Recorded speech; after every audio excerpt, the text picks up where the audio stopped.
Hello everyone, welcome to Saurabh's classes. Today we are going to solve questions from the IIT JAM question paper of 2023 of the geology section.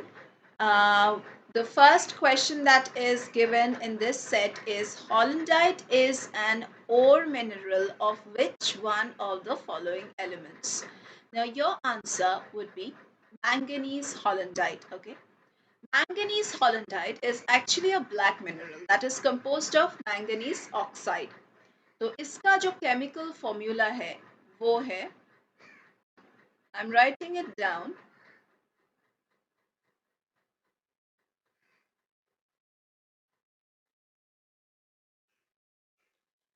And this name is given to this element after the name of this English mineralogist जिसका नाम था Henry Holland. And इससे आप लोगों को पता चल गया होगा हॉलैंडाइट, हॉलैंड नाम से आया है. तो हॉलैंडाइट प्राइमरीली मिलता था मैंगनीज ओर डिपॉजिट्स में and it's an important source of manganese. चलिए नेक्स्ट क्वेश्चन को डिस्कस करते हैं. The transition from spinel to perovskite structure occurs between. कहाँ पे होता है ये जो ट्रांजिशन है ये कौन से प्लेस पे होता है? एक है between lower mantle and outer core, या फिर outer core and inner core के बीच में, या फिर upper mantle and lower mantle के बीच में, या फिर lower crust and upper mantle के बीच में. तो यहाँ पे आप लोग का आंसर रहेगा lower mantle and outer core. क्यों? क्योंकि ये जो ट्रांजिशन है from the spinel to the perovskite to the perovskite structure, ये एक बहुत ही इम्पोर्टेंट इवेंट होता है. अर्थ का जो मैंटल है इसमें बहुत ही स्ट्राइकिंग एक फीचर या फिर स्ट्राइकिंग एक इवेंट यही रहता है. And this occurs at a depth of around 660 kilometres, मतलब कि 410 माइल्स के डेप्थ में आपको ये चीज़ देखने को मिलता है. ये जो डेप्थ है, this depth corresponds to the boundary between the upper and the lower mantle, which is also known as the 660 kilometer discontinuity. And इस डेप्थ पे जो मिनरल स्ट्रक्चर है मैंटल का वो चेंज हो जाता है from the spinel structure to the perovskite structure, which has also important implications for the behavior and properties of the mantle. तो ये सभी चीज़ें मैंटल के प्रॉपर्टीज को भी अफेक्ट करते हैं या फिर फीचर्स को भी अफेक्ट करते हैं. दिस ट्रांजिशन, ये जो ट्रांजिशन होता है इसको बिलीव किया जाता है कि this is related to changes in pressure as well as this is also related to changes in temperature. As जो भी अर्थ के इंटीरियर में जितना जाएगा वो इतना ये फील करेगा कि ये सभी चेंजेस हो रहा है due to pressure as well as due to changes in temperature. तो आपका आंसर हो जाता है नंबर ए. नेक्स्ट क्वेश्चन की तरफ जाते हैं जो है question 3. Which one of the following textures shows the cuneiform shape intergrowth between alkali feldspar and quartz. आपका ऑप्शंस दिया गया है, देखिए. Your answer would be graphic texture. क्यों?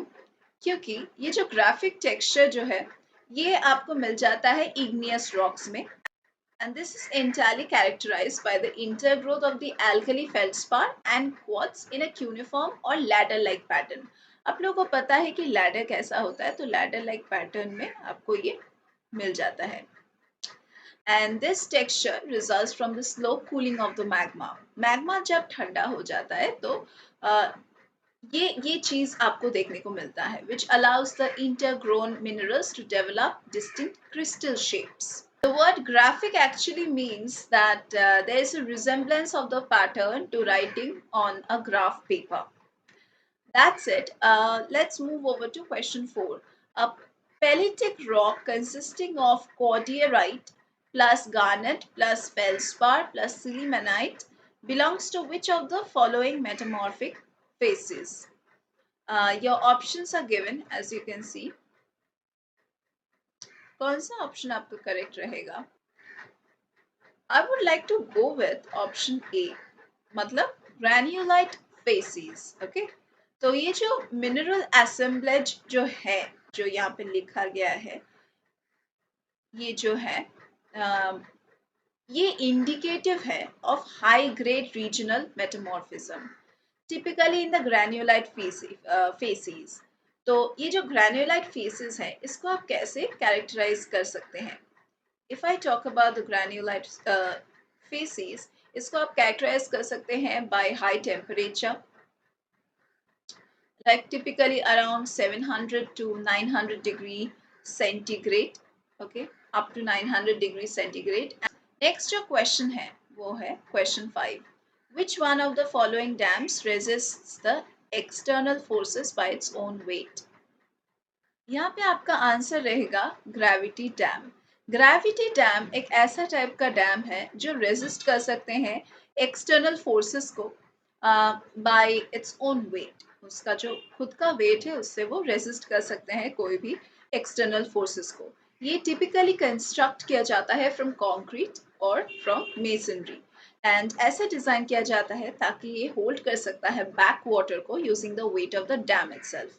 तो gravity dams are usually wider at the base, and अगर आप top के साथ कंपेयर करेंगे तो टॉप से ज़्यादा उसका बेस ज़्यादा वाइड होता है, and the weight of the dam is distributed evenly across the foundation. Foundation का मतलब है बेस, तो अलॉन्ग द बेस इवनली वो स्प्रेड किया जाता है उसका वेट, ताकि किसी एक तरफ उसका वेट ज़्यादा ना हो या फिर कोई दूसरा तरफ उसकी जो वेट है वो कम ना हो जाए। तो अर्दन डैम्स जो है, जो हमारा जो एक जो अदर ऑप्शन जो था अर्दन डैम, अर्दन डैम्स में क्या होता है, on the other hand these are constructed from compacted earth and they totally rely on their shape and the strength of the soil to resist any kind of external forces. और जो storage dam के बारे में जो point है, storage dam क्यों नहीं है, क्यों नहीं होगा correct option? Because storage dams और जो डिटेंशन डैम्स जो है, ये ऐसे टाइप्स के डैम्स होते हैं जो डिज़ाइन किया जाता है to hold water of course for specific purposes, जैसे कि इरिगेशन के लिए या फिर फ्लड कंट्रोल के लिए या फिर हाइड्रो इलेक्ट्रिक पावर जनरेशन के लिए, and these may be constructed using a variety of materials and designs. So इसके लिए जो खुद के वेट से एक्सटर्नल फोर्सेस को रेजिस्ट कर सकते हैं वो हो जा रहा है हमारा ग्रेविटी डैम। ठीक है, so that is your answer. That was the discussion for today's class. Let's meet once again in our next classes.